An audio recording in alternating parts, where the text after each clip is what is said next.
औज़ुबिल्लाहिमिनश्शैतानिर्रजीम बिस्मिल्लाहिर्रहमानिर्रहीम। प्यारे बच्चों, उम्मीद है कि आप ठीक तरह से होंगे। पिछले सेशन में हमने कुछ सवालात किए हैं एक्सरसाइज नंबर 3.3 के।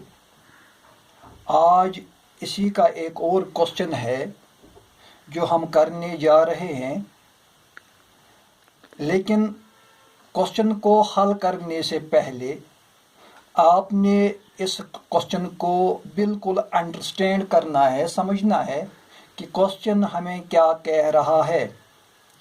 आप अपनी किताब निकालो, एक्सरसाइज नंबर 3.3 पेज नंबर 62। इसके साथ साथ अपना कलम और अपनी नोटबुक भी अपने सामने रखो और क्वेश्चन को समझने की कोशिश करो। समझने के बाद, अंडरस्टैंड करने के बाद फिर इस क्वेश्चन को अपने कॉपी करना है, अपनी नोटबुक पे दर्ज करना है। तो आज हम क्वेश्चन नंबर 6 जो एक्सरसाइज नंबर 3.3 का है, पेज नंबर 62 पे है। क्वेश्चन नंबर 6 है, if the work done by a body on application of constant force, यानी एक बॉडी है जो वर्क करता है, काम करता है, एक्टिविटी है उसकी, इन ए कांस्टेंट फोर्स, जो वो फोर्स लगाता है, एनर्जी लगाता है, वो कांस्टेंट है, यानी वो एक जैसी रहती है, is directly proportional to a distance travelled by the body. तो उस डिस्टेंस के साथ जो ये बॉडी ट्रैवल करता है, मसलन एक आदमी है, ये एक्टिविटी करता है, ये रनिंग करता है, दौड़ता है। अब दौड़ने में जो इसकी एनर्जी है, इसका जो फोर्स है बॉडी में, वो कांस्टेंट रहता है। किसके साथ? जो वो दौड़ता है, सफर निकालता है। Express this in the form of equation in 2 variables. तो हमने इस एग्जाम्पल को, इसको हमने इक्वेशन में लाना है, लेकिन कौन सी इक्वेशन? इक्वेशन इन 2 वेरिएबल्स, जिसमें 2 वेरिएबल्स हों। हम पिछले दिनों से इन्हीं के मुतल्लिक सवाल हल करते आए हैं। तो आज भी एक क्वेश्चन है जो मैंने आपके लिए सूट समझा है कि आप इसको समझ लें, अंडरस्टैंड कर लें, ताकि आपको कोई प्रॉब्लम नहीं है, क्योंकि इस जैसे क्वेश्चन जो हैं ये एग्जाम में भी आते हैं। तो इसके जो हमने पहले 2 वेरिएबल्स का इक्वेशन बनाना है, इसके साथ साथ draw the graph of the same. फिर इक्वेशन बनाने के बाद हमने वैल्यूज देने हैं। तो जब हम वैल्यूज देंगे, तो वैल्यूज देने के बाद हमने इसका ग्राफ भी बनाना है। Draw the graph of the same by taking the constant force as 5 units.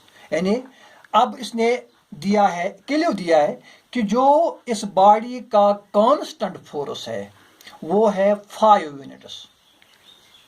Also real from the graph the work done when the distance traveled by the body is 2 units 0 units।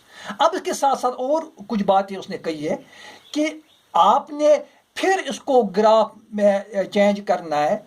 जब ये distance जो body है ये सफर तय करता है, distance travel करता है 2 यूनिट्स या 0 यूनिट्स। अब पहले इस क्वेश्चन को आपने समझ लेना है, अंडरस्टैंड करना है। लेट अस अज्यूम, चलो हम मान लेते हैं, the work done by A constant force is y units. यानी ये जो बॉडी काम करता है, एक्टिविटी करता है, हमने इसके बदले क्या रखा है? y यूनिट्स रखा है। And the distance travelled by the body x units. यानी फोर्स जो है, इसका कांस्टेंट फोर्स है वो y के बराबर हमने रख दिया, सपोज किया है, एज्यूम किया है। और जो ये बॉडी डिस्टेंस ट्रैवल करता है, सफर तय करता है, इसको हमने x यूनिट का नाम दिया है, क्योंकि हमारे पास अननोन नंबर्स हैं। हमने इसको इक्वेशन की शक्ल देनी है, तो इक्वेशन बनाने के लिए हमने इसको सपोज करना है किसी के बारे में, क्योंकि अननोन नंबर है, हमने इसको एक्स या वाई के साथ जोड़ना है। तो हमने क्या किया है, वर्क डन आप कांस्टेंट फोर्स वाई के बराबर रखा है और डिस्टेंस ट्रैवल्ड जो है ये एक्स के बराबर। ये हम आप लोग पिछले क्वेश्चंस में भी करते आए हैं, क्योंकि इसमें वन वेरिएबल नहीं है बल्कि इसके टू वेरिएबल, क्योंकि सवाल वाला कह रहा था इनको इक्वेशन बनानी है, लेकिन वो टू वेरिएबल्स की होनी चाहिए। तो हमने y भी रखा है, x भी रखा है। अब थोड़ा सा आगे चलो, ATQ आप लोग समझते होंगे कि इस AT को क्या कहते हैं। दरअसल ये एब्रिवेशन है अकॉर्डिंग टू द क्वेश्चन, यानी क्वेश्चन हमें क्या कह रहा है। फिर ऊपर जाओ, ऊपर देखो क्वेश्चन में क्वेश्चन क्या कह रहा है, आपने इसको अंडरस्टैंड करना है। तो हमें क्वेश्चन क्या कह रहा है, फोर्स इज डायरेक्टली प्रोपोर्शनल, यानी force is directly proportional to distance travelled by x। यानी एक बात इसमें जो बताई गई है क्वेश्चन में, ये जो फोर्स है ये कांस्टेंट रहता है, बराबर एक जैसा रहता है, इसमें डाउन्स एंड अप्स नहीं होते हैं, बल्कि कांस्टेंट रहता है। किसके साथ, डिस्टेंस ट्रैवल्ड के साथ, जिसके बदले हमने x लिखा है। तो हम ऐसा भी लिख सकते हैं y is proportional to x। फिर ये साइन है प्रोपोर्शनल का, y इज प्रोपोर्शनल x, यानी ये जो कांस्टेंट फोर्स है ये डायरेक्टली प्रोपोर्शनल है डिस्टेंस ट्रैवल्स के बराबर। Therefore y is equal kx। अब यहां आपको फिर कंफ्यूजन होगा कि ये कहां से आ गया k, तो मैंने यहां ब्रैकेट में रखा है वायर k इज कांस्टेंट, क्योंकि यहां फोर्स जो है, जो फोर्स अप्लाई होता है बॉडी की तरफ से वो कांस्टेंट रहता है, तो इसके बदले हमने k रखा है। तो y इज इक्वल kx, क्योंकि जो वर्क डन है, फोर्स जो इस्तेमाल होता है, यूज होता है, वो डायरेक्टली प्रोपोर्शनल है, इक्वल है किसके बराबर, x के बराबर। ये एक बात इस क्वेश्चन में आपने अंडरस्टैंड कर ली। अब दूसरी बात, अगेन ATQ, ये फिर मैं कह रहा हूं अकॉर्डिंग टू द क्वेश्चन, एक बात हमने समझ ली। अब दूसरी बात जो जहां लिखा था a constant force directly proportional to a distance travelled by the body, ये आपने यहां सीखा कि y is directly proportional to x और y is equal to kx। अब ये एक बात। अब थोड़ा सा आगे, again according to the question, अब हमें फिर क्वेश्चन क्या कह रहा है, कुछ और बातें हमने इसमें सीखनी है, कुछ और बातें अभी हिडन है जिनको हमने अंडरस्टैंड करना है। मैंने यहां ब्रैकेट में रखा है according to the question we have given that constant force k is equal to 5 units. हाँ, यहां आप ऊपर फिर क्वेश्चन में देखो, express in the form of an equation in two variables and draw the graph of the same by taking the constant force as 5 units। ये देखो यहाँ लिखा है क्वेश्चन में 5 यूनिट्स। तो यहाँ फिर मैं कह रहा हूँ according to the question we have given that constant force k is equal to 5 units. अब जो कि सवाल वाला कह रहा है कि जो फोर्स कांस्टेंट फोर्स यूज किया गया है वो 5 यूनिट्स के बराबर है। तो फिर इक्वेशन क्या बनती है, therefore equation is y is equal to 5x, y is equal to 5, यानी constant force is equal to ये जो डिस्टेंस ट्रैवल है ये 5 यूनिट्स है। Therefore according to the graph, अब हम पहला पार्ट का है क्योंकि इसके दो पार्ट्स है, पहले 2 यूनिट्स था, दूसरा पार्ट 0 यूनिट्स है। तो ये जो पहला पार्ट है हम इसको इसमें देखते हैं 2 यूनिट्स का। अकॉर्डिंग टू द ग्राफ, अब हमें ग्राफ क्या कह रहा है? ग्राफ कह रहा है पहले पार्ट में, when the distance travelled by the body is 2 units, जब कोई बॉडी डिस्टेंस ट्रैवल करता है 2 यूनिट्स, देन वर्क डन, तो फिर इसका जो वर्क डन है, इसका जो फोर्स है वो क्या किसके बराबर है?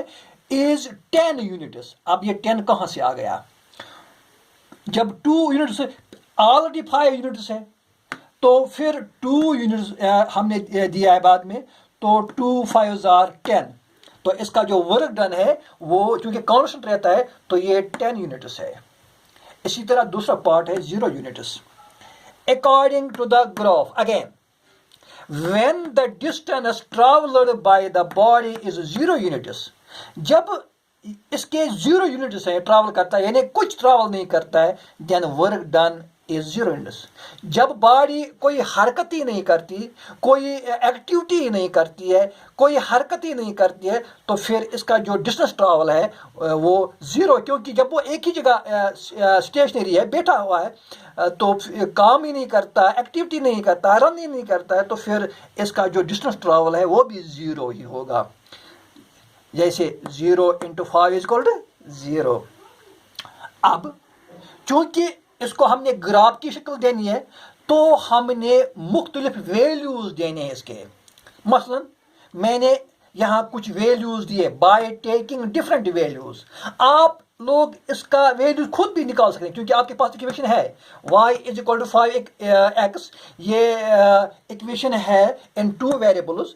इसका वैल्यू देकर आप ये जो टेबल मैंने यहाँ दिया है ये बना सकते हैं। मसलन जब मैंने x का वैल्यू y दिया, तो x का वैल्यू 1 दिया, तो y 5 के बराबर है।